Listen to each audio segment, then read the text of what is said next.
नमस्कार.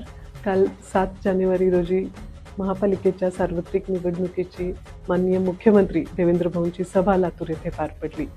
सभेनी सर्व भारतीय जनता पक्षाचे नेते, पदाधिकारी, भारतीय जनता पक्षाचे मतदार नव्हे तर लातूरकरांच्या मनात एक नवचैतन्य निर्माण झालेले.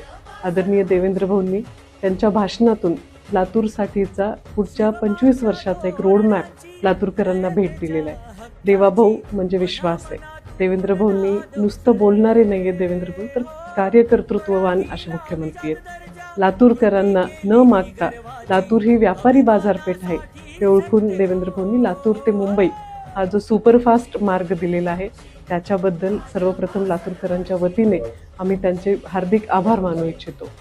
सर्वात महत्त्वाचा मुद्दा जो होता कालच्या भाषणातला त्या माझ्या लाडक्या बहिणींचा होता.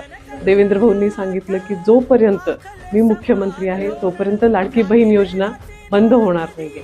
यातून दुसरा अजून एक पुढची स्टेप होती की लखपती दिदी.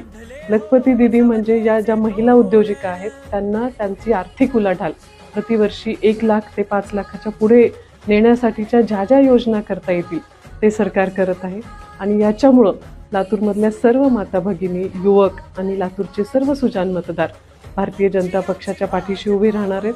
भारतीय जनता पक्षाला मत म्हणजे विकासाला मत आहे, विश्वासाला मत आहे.